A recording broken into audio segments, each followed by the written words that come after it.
ഇങ്ങനെ ഞാൻ പിടിച്ചോളാം. വിടാൻ എന്താ നിന്റെ ഉദ്ദേശം? എനിക്ക് എന്തെങ്കിലും ഒരു ജോലി തരണം. പ്യൂൺ പോസ്റ്റ് ആയാലും മതി. ഞാൻ ഈ പെട്ടിയും തൂക്കി പുറകെ നടന്നോളാം. ജീവിക്കാൻ വേറെ വഴിയില്ലാഞ്ഞിട്ടാ. ഇതാരും പുറത്തറിയണ്ട. പഴയ പർച്ചേസിംഗ് മാനേജർ 4 കൊല്ലം കഴിഞ്ഞ് അതേ കമ്പനിയിൽ തന്നെ പിയൂണാകാൻ വന്നിരിക്കണം. ആൾക്കാരറിഞ്ഞാ ചിരിക്കും. മര്യാദക്ക് കമ്പനിയിൽ നിനക്ക് ജോലി എന്നല്ലേ, എന്നിട്ട് 3 കൊല്ലം കൊണ്ട് 3 ലക്ഷം രൂപ വെട്ടി. ആ സീക്ക് എന്നെ ചതിച്ചതാ. പണം മുഴുവൻ തട്ടിയെടുക്കാനായിട്ട് അയാൾ എന്നെ കഴിവാക്കിയതാ. വകയിൽ നീ എന്റെ ഒരു അളിയനാ. കാര്യമൊക്കെ ശരി തന്നെ. പക്ഷെ എനിക്കൊരു പാർട്ണർ ഉണ്ട്, മിസ്റ്റർ മേനോൻ. അദ്ദേഹം കൂടെ വിചാരിക്കണം. അല്ല അത് ഒന്ന് പറഞ്ഞ. അല്ല അളിയ,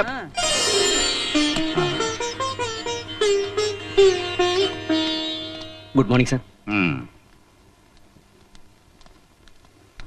എന്നെ ഒന്ന് സഹായിക്കണം. എന്തു പറ്റി? രക്ഷകൻ ചത്തോ? അയ്യോ, ഞാനും സീക്കയുമായിട്ട് അന്നേ വഴി പിരിഞ്ഞു. രമേശ, എന്തോ? നിന്നെ പോലെ മിടുക്കനായ ഒരു ചെറുപ്പക്കാരനെ ഇപ്പൊ ഈ കമ്പനിക്ക് ആവശ്യമില്ല.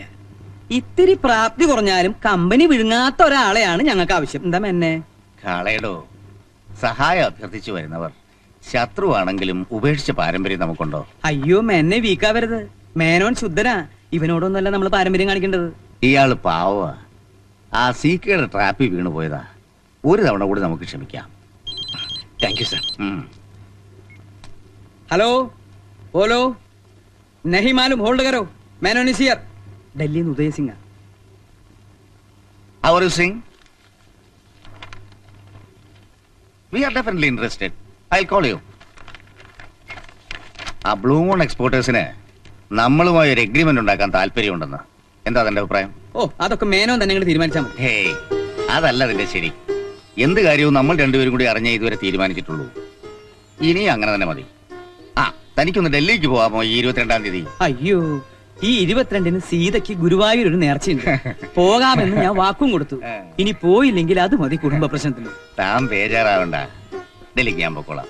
ആ, പിന്നെ താൻ ആ വക്കീലിനെ ഒന്ന് കണ്ട് ഇപ്പൊ തന്നെ എഗ്രിമെന്റ് ഒരു ലീഗൽ ഡ്രാഫ്റ്റ് ഉണ്ടാക്കണം. ഓ, യുവർ ഓണർ, ചുട്ടുപൊള്ളുന്ന ഒരു ദോശക്കല്ലിൽ തട്ടിത്തൂവിയ വെള്ളം പോലെ മനസ്സിൽ ചകാചക എന്ന് പതഞ്ഞു പൊന്നുന്ന പകയുടെ പാഷാണ ധൂമത്തിൽ നിരപരാധിയും നിർദോഷിയും നിസ്സഹായനുമായ ഒരു സാധു മനുഷ്യനെ നിയമവ്യവസ്ഥയ്ക്ക് ബലി കൊടുക്കുവാനും തദ്വാര ജീവിതത്തിന്റെ അനന്തമായ ആകാശച്ചെരിവിൽ വച്ചടി വിജയത്തിന്റെ റോക്കറ്റ് മാത്രം വിക്ഷേപിച്ച് പരിചയമുള്ള പാവം ഒരു അന്തർമുഖനായ അയൽവാസിയെ തച്ചു തകർക്കാൻ നടത്തിയ അതിക്രൂരമായ ഒരു ഗൂഢാലോചനയുടെ സുഖരപ്രസവമാണ് ഈ കേസ്. പിറക്കാനിരിക്കുന്ന ഒരു പിഞ്ചു കുഞ്ഞിന്റെയോ അതല്ലെങ്കിൽ മരിക്കാൻ കിടക്കുന്ന ഒരു പടുവൃതന്റെയോ പരിശുദ്ധി മാത്രം കൈമുതലായുള്ള എന്റെ കക്ഷി വെട്ടുവഴി കുട്ടമ്പള്ള പട്ടാപകൽ പട്ടയടിച്ച് വെട്ടുകത്തിയുമായി വീട്ടിൽ കയറി വീട്ടുടമസ്ഥനെ ചെകിട്ടിലണ്ട് പൊട്ടിച്ചു എന്ന് പറഞ്ഞാൽ അത് തീർത്തും കെട്ടിച്ചമച്ച പൊട്ടിപ്പൊളിഞ്ഞു പോകാവുന്ന ഒരു ആരോപണം മാത്രമാണെന്ന് എനിക്ക് തെളിയിക്കാൻ കഴിയും. അതുകൊണ്ട് സത്യം ബോധ്യപ്പെടുത്തുവാനായി ഈ കേസിലെ വാദിയെ വിസ്തരിക്കുവാൻ ബഹുമാനപ്പെട്ട കോടതി എന്നെ അനുവദിച്ചാലും. എന്താ പേര്? കൊച്ചുകൃഷ്ണൻ, കുളത്തൂർ കൊച്ചുകൃഷ്ണൻ. ഗുഡ്. അച്ഛൻ മരിച്ചുപോയി.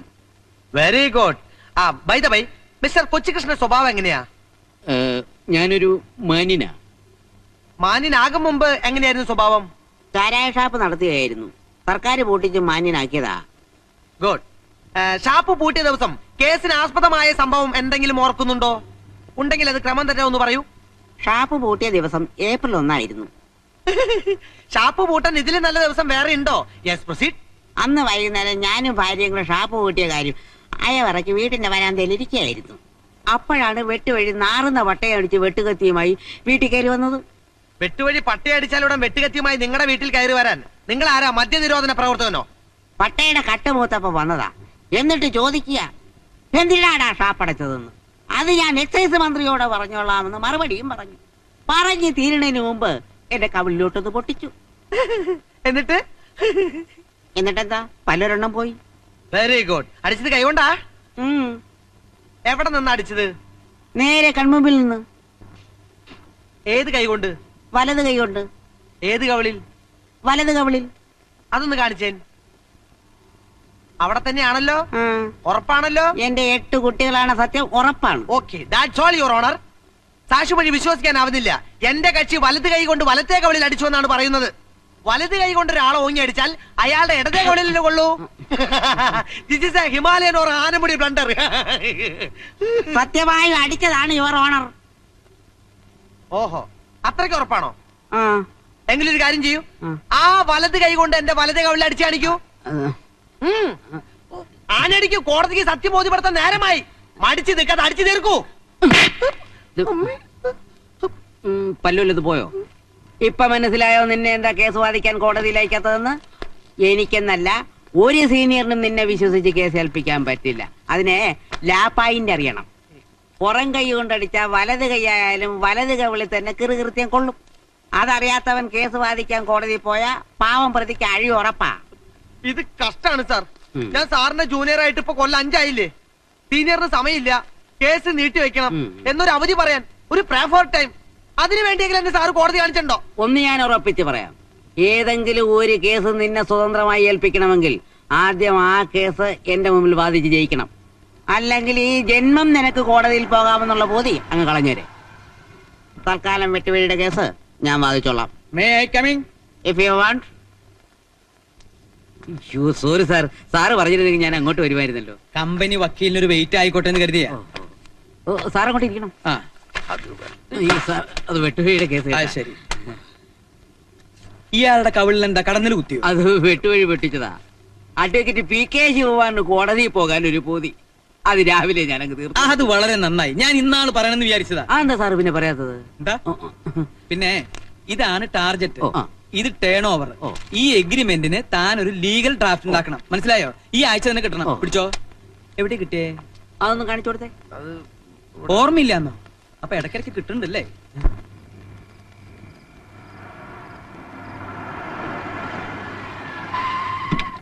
ഓ, ഇതിന്റെ ഉള്ളിൽ നിന്ന് പുറത്തേക്ക് ഇറങ്ങാനാ പാട്. ഏ?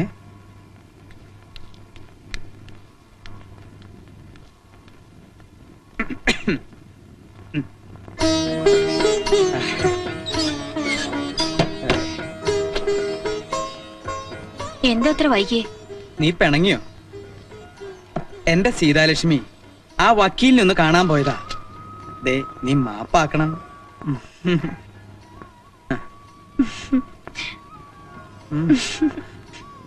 നോക്കട്ടെ. ആയ്.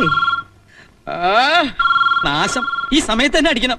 ഹലോ, ദമയന്തി പേசுறே. അയ്യോ, അത് നാത്തൂനാ, മദ്രാശിന്നാവും. ചേട്ടൻ ഉറക്കമായിരുന്നോ? അതറിയാനാണോ ഈ പാതിരാത്രി നീ ഇങ്ങോട്ട് വിളിച്ചത്? ഞാൻ അങ്ങോട്ട് വിളിക്കാം. അതെ. അയ്യോ, ഫോൺ വെക്കാതെ. ഞാൻ മരിക്കാൻ പോവാ. എനിക്കിനി ജീവിക്കണ്ട ചേട്ടാ. കണവനാ നനച്ച് ഇത്ര നാള് ഞാൻ ക്ഷമിച്ചു. ഇനി എനിക്ക് വയ്യ. അതെ, ഞാനിപ്പോ ചാവും. ദമയന്തി, നീ ഭ്രാന്ത് പറയാതെ. എനിക്ക് ജീവിതം മടുത്തി ചേട്ടാ. എന്റെ കണക്കൂട്ടലുകളെല്ലാം പിഴച്ചു. അയ്യോ, ഇന്താലും ശരിപ്പെട്ടു വരാത്. നിനക്ക് അയാളെ വേണ്ടെങ്കിൽ നീ ഇങ്ങോട്ട് പോരെ. അത് ചേട്ടനും നാത്തൂനും ബുദ്ധിമുട്ടാവും. അയ്യോ, എനിക്കൊരു ബുദ്ധിമുട്ടില്ല സീതാലക്ഷ്മി, നീ പറഞ്ഞോട്ടെ. എന്റെ നാത്തൂനെ അവ്യയം കാണിക്കല്ലേ. ഇനി പോരെ, ഞങ്ങളൊക്കെ ഇല്ലേ ഇവിടെ. ഇതെവിടുന്നാ വിളിക്കുന്നേ? മദ്രാശിന്നാ? നീ ഇങ്ങോട്ട് തന്നെ. ഇതെവിടുന്ന വിളിക്കണേ? മദ്രാസിന്നാണോ? പിന്നെ എവിടുന്നാ? അടുത്തെന്ന് പറഞ്ഞാൽ? തൊട്ടടുത്തെന്ന് പറഞ്ഞാൽ? ഏത് വാതില്? എവിടുന്നാ? ഈ ബെഡ്റൂമിന്റെ മുമ്പിൽ നിന്നു.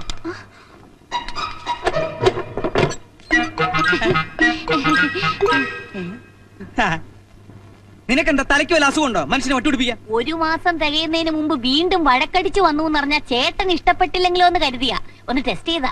ഇനി എന്നാ മടക്കം? ഇനി പോകുന്നില്ല. അത് നിന്റെ സ്ഥിരം പല്ലവിയല്ലേ? അയ്യോ, ഇത് അതുപോലല്ല. ഇനി ഞാൻ മദ്രാസിൽ പോയ ശരിപത്തിനെ ഞാൻ കൊല്ലും. അത്രക്ക് ക്ഷമിച്ചു ചേട്ടാ. ഇന്നലെ നിസ്സാര ഒരു കാര്യത്തിനാ ഞങ്ങൾ തമ്മിൽ ഉടക്കിയതേ. ചേട്ടൻ കേട്ടോണേ. അതെ, നമ്മളൊക്കെ ചായക്ക് പഞ്ചസാരയല്ലേ ഇടുന്നേ. അപ്പൊ ലേശം ഒരു ചേഞ്ച് ആയിക്കോട്ടെ എന്ന് ഞാൻ ഒരല്പം ഉപ്പിട്ടു. അപ്പൊ തന്നെ കുടിച്ച ചായന്റെ മുഖത്തോട് തുപ്പ്. ഞാൻ വെട്ടിക്കൊല്ലാൻ വാളെടുത്തതാ. ഉടനെ ഒരു പറച്ചില്, അമ്മാ നീ ഡൈവോഴ്സ് വാങ്ങി പോമാന്ന്. ആ സെക്കൻഡിൽ ഈ പെട്ടി മൊബൈൽ വഴി ഞാൻ വണ്ടി കയറിയതാ. നിന്നോട് ആരെങ്കിലും പറഞ്ഞു അവന്റെ കൂടെ ഒളിച്ചോടി പോവാൻ? അതിന് നേരെ ഓടാൻ ചേട്ടൻ സമ്മതിക്കുവോ? ഞാനിങ്ങനെ വീട്ടിനകത്ത് പൂത്തുലഞ്ഞ് നിന്നിട്ട് ചേട്ടൻ കണ്ട ഭാവം നടിച്ചോ? നാട്ടിൽ എത്രയോ ചെറുപ്പക്കാരുണ്ട്, പക്ഷെ ദമയന്തിക്ക് മാത്രം ചെറുക്കനില്ല. എനിക്ക് എന്താ ഒരു കുറവ്? കാണാൻ നല്ല ഗ്ലാമറല്ലേ? ഇല്ലേ? അപ്പൊ ചേട്ടന് ബിസിനസ് മാത്രം മതിയായിരുന്നു. തിരക്കൊക്കെ കഴിഞ്ഞ് എന്നെ കെട്ടിക്കാൻ നേരെ ആവുമ്പോഴത്തേക്കും എന്റെ സ്ത്രീജന്മം മൂടോടെ പാഴായി പോകത്തില്ലേ? തലയ്ക്ക് സുഖമില്ലാണ്ട എന്താ ചെയ്യാ? അയാൾക്ക് അങ്ങനെ പോയോ നാത്തൂനെ? ഞാനും ഒരു പെണ്ണല്ലേ. ചുക്കിനും ചുണ്ണാമിനും കൊള്ളാത്ത പ്രായത്തിൽ എന്തിനാ പിടിച്ച് കെട്ടിക്കുന്നത്? അതുകൊണ്ടാ കമ്പനി വന്ന പാണ്ഡ്യയുടെ കൂടെ ഞാൻ ഒളിച്ചോടിയത്. ചേട്ടനോട് ഒരു വാക്ക് പറഞ്ഞിട്ട് മതിയായിരുന്നു. അതെ, തമിഴ് പണ്ടേ എന്റെ ഒരു വീക്ക്നെസ് ആണ് നാത്തൂനെ. അയാള് പച്ചവെള്ളം പോലെ തമിഴ് പറയുന്ന കേട്ടപ്പോഴേ അയ്യോ എന്റെ കരളങ്ങ് വെള്ളമായി പോയി. പിന്നൊന്നും ആലോചിച്ചില്ല, അയാളുടെ ഞാനങ്ങ് ഒളിച്ചോടി. അതെ, തമിഴ്നാട്ടിൽ ഭിക്ഷക്കാരി പോലും തമിഴാ പറയുന്നേ. അയ്യോ, സംസാരിച്ച് നിൽക്കാറെ നാത്തൂമ്പാ, എനിക്ക് വിശക്കുന്നു. വാ. അയ്യോ, രേണുമോൾ എവിടെ? തലവേദനയാണെന്ന് പറഞ്ഞ് നേരത്തെ കിടന്നു. കുഴപ്പമില്ല, ഞാൻ രാവിലെ കണ്ടോളാം. നീ എപ്പോ വന്നേ? ഞാൻ രാവിലെ വന്നു. ആന്റി എവിടുന്ന് ഒറ്റയ്ക്കാണോ വന്നത്? അല്ല, ട്രെയിനിൽ 10,000 പേരുണ്ടായിരുന്നു. അതുപോലെ എനിക്ക് വിശക്കുന്നേ വല്ലതും കഴിച്ചിട്ട് വരാം. നാത്തുമ്പ എടാ.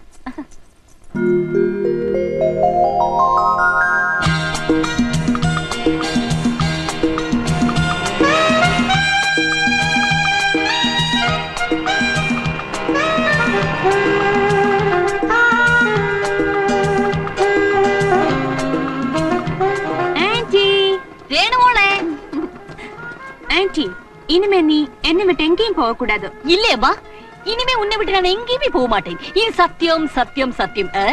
வா கேரு. Okay right. ஆண்டவா,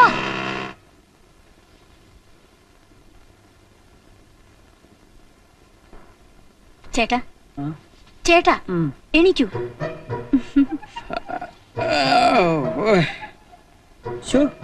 ഉറങ്ങാൻ കിടക്കുമ്പോണ്ടായില്ലോ. ഇത് എവിടെ പോയി?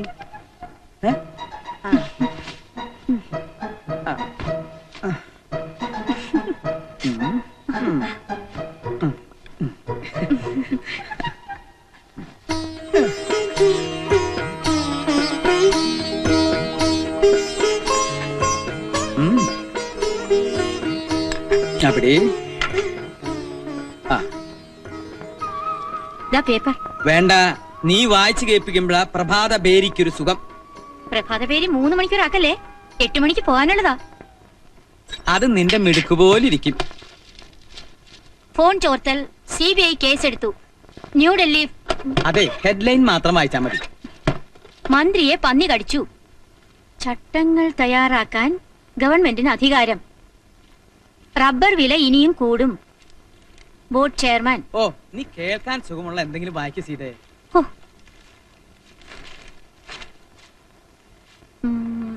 കേരളത്തിൽ എണ്ണവില കുറയും. പെട്രോൾ ഇറക്കുമതി ചെയ്യാൻ കേന്ദ്ര തീരുമാനം. ആശ്വാസായി, സംഭവം ക്ലീൻ, നല്ല സുഖം. നിനക്കോ? ആ, രമേശന്റെ കാര്യം എന്തായി? എന്തോന്നാ? ഒന്ന് തുപ്പിയിട്ട് പറ. അവൻ സ്വന്തമായിട്ട് എന്തെങ്കിലും ബിസിനസ് തുടങ്ങട്ടെ, നമുക്ക് സഹായിക്കാം. നമുക്കൊരു മോളുള്ളതാ. ഇനി അവളുടെ കാര്യം മാത്രം നോക്കിയാ മതി. അവളുടെ കാര്യം കൂടി കഴിഞ്ഞാൽ പിന്നെ നമുക്ക് എന്നും രാഗം, താനം, പല്ലവി. അപ്പുറത്തോണ്ട് മനുഷ്യ. അവൾക്ക് പണ്ടേ ചെവി കേൾക്കില്ലെന്ന് നിനക്കറിയാം. പറയല്ലേ ചേട്ടാ, പഴനിയാണ്ടവൻ സഹായിച്ച് എന്റെ ചെവിക്ക് യാതൊരു കുഴപ്പവുമില്ല. ആവശ്യമില്ലാത്തതാണെങ്കിൽ എത്ര അടക്കി പറഞ്ഞാലും വൃത്തിയായിട്ട് എനിക്ക് കേൾക്കാം.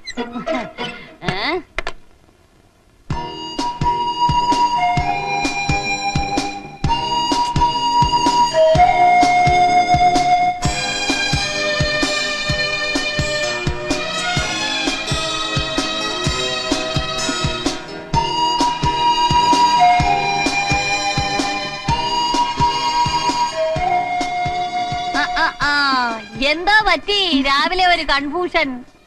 ഒരു ഫസ്റ്റ് ക്ലാസ് പ്രേമലേഖനം തയ്യാറാക്കണം. പക്ഷേ തുടക്കം കിട്ടുന്നില്ല. ചോദിക്കാൻ മറന്നു, നിന്റെ കാതലിപ്പ് എങ്ങനെ പോകുന്നു? ഇപ്പോഴും അസ്ഥിയിലാണോ? അസ്ഥി കഴിഞ്ഞ് മജ്ജയിലോട്ട് കയറി. അച്ഛൻ അറിഞ്ഞു? പക്ഷേ അറിഞ്ഞില്ലെന്ന് നടിച്ച് നടക്കുവാണെന്ന് തോന്നുന്നു. ബാലേന്ദ്രൻ ഇന്നൊന്ന് കണ്ടാലോ? ആൾ ഒരാഴ്ചയായി സ്ഥലത്തില്ല, ബാംഗ്ലൂരിലാ. കാർ റാലിക്ക് പോയതാ. റാലി എന്ന് പറഞ്ഞ ബാലേട്ടൻ ചത്തുകളയും. അയ്യോ, അതോർത്ത് പോലും വിഷമിക്കണ്ട. ഒരുവിധമുള്ള റാലിയൊക്കെ കല്യാണത്തോടെ തീർന്നു കിട്ടും. പിന്നെ കല്യാണം കഴിഞ്ഞാൽ കാർ റാലി പോയിട്ട് ഒരു സൈക്കിൾ റാലിക്ക് പോകാനുള്ള ആവേശം പോലും കാണത്തില്ല, അതുറപ്പ്. അതങ്ങ് പാണ്ടിയില്. ഇവിടെ അതല്ല. പ്രേമത്തിന്റെ ടെമ്പോ കുറയാതിരിക്കാൻ ബാംഗ്ലൂർ അഡ്രസ്സിൽ ഒരു ഉഗ്രൻ സാധനം അങ്ങ് കാച്ചാന്ന് വെച്ചാ. ആന്റിക്ക് കിട്ടിയ പഴയ സാധനം എല്ലാം കയ്യിലുണ്ടോ? പിന്നില്ലേ, ഇഷ്ടം പോലെ ഉണ്ടായിരുന്നു. നിന്റെ അച്ഛൻ തീരെ കലാബോധമില്ലാത്തവനാ. ഞാൻ ആ തമിഴനോട് ഒളിച്ചോടിയ ദിവസമേ എല്ലാം പേർക്ക് തീയിലിട്ടു. അയ്യോ, പുരാവസ്തു വകുപ്പിൽ വെക്കേണ്ട മെറ്റീരിയൽസ് ആയിരുന്നു. ഒരു കോപ്പി പോലും എടുത്ത് വെക്കാൻ പറ്റിയില്ല. എത്ര തലമുറയ്ക്ക് ഉപയോഗപ്പെടേണ്ടതായിരുന്നു. പോട്ടെ, നീ വിഷമിക്കൊന്നും വേണ്ട. ആന്റി മോക്കൊരെണ്ണം ഡ്രാഫ്റ്റ് ചെയ്ത് തരും പോരെ? എന്നാ ഐശ്വര്യമായിട്ട് തുടങ്ങിക്കളയാം. ക്യാപിറ്റൽ ലെറ്റർ തന്നെ എഴുതിക്കോ. പരമപ്രാണേശ്വര ഓർ എൻ കാതലെ. പ്രേമത്തിന്റെ നടുക്കടലിൽ സ്വപ്നത്തിന്റെ ഉപ്പുചാക്കുമായി വന്ന തോണിക്കാരിയാണ് ഞാൻ. എന്റെ ഉപ്പുചാക്ക് കടൽ വീണ് അലിഞ്ഞു പോകാതെ ബാലേട്ടന്റെ ഹൃദയമാകുന്ന ഗോഡൌണിലേക്ക് ചുമന്നു മാറ്റൂ. ഛേ, ചാളം കേട്ടിട്ട് തന്നെ ഛർദിക്കാൻ വരുന്നു. അപ്പോഴേ ദമയന്തി, നീ എന്റെ മോൾക്ക് ആവശ്യമില്ലാത്തൊന്നും പറഞ്ഞു കൊടുക്കണ്ട. ആവശ്യമില്ലാത്തൊന്നും അല്ലേട്ടാ, ഞാൻ നല്ല കാര്യങ്ങൾ പഠിപ്പിച്ചു കൊടുക്കുമായിരുന്നു. അതും തിരുക്കുറലി തിരുക്കൊടലിന്ന് നീ അങ്ങനെ പഠിപ്പിക്കണ്ട. പഠിക്കണി. ആ പോയി. എന്തൊരു സെൻസ് നിന്റെ തന്തയ്ക്ക്. ജാതകം നോക്കി നല്ല ചേർച്ചയുണ്ട്. ആ റാലിയൊക്കെ കഴിഞ്ഞ് ബാലൻ എപ്പോഴാടാ വരിക? ഒന്നും പറഞ്ഞില്ല അച്ഛാ. അവനാ മൂത്ത സന്താനം, അവന്റെ ഇളയതാ മോള്. ഇവൻ ഹരി MBBS പഠിക്കുന്നു. പയ്യന്റെ അച്ഛൻ എന്തെങ്കിലും ചോദിക്കാനും പറയാനുണ്ടെങ്കിൽ? ഏയ് അങ്ങനെയൊന്നുമില്ല. ഇവൻ ONGCയിൽ എഞ്ചിനീയർ ആകും മുമ്പായിരുന്നു മൂത്ത മോളുടെ കല്യാണം. ആ വകയിൽ ഇത്തിരി ബാധ്യത ബാക്കി കിടപ്പുണ്ട്. ഞങ്ങൾ ഇപ്പൊ താമസിക്കുന്ന വീടും പറമ്പും അവളുടെ പേരിൽ എഴുതി വെച്ചിരിക്കും.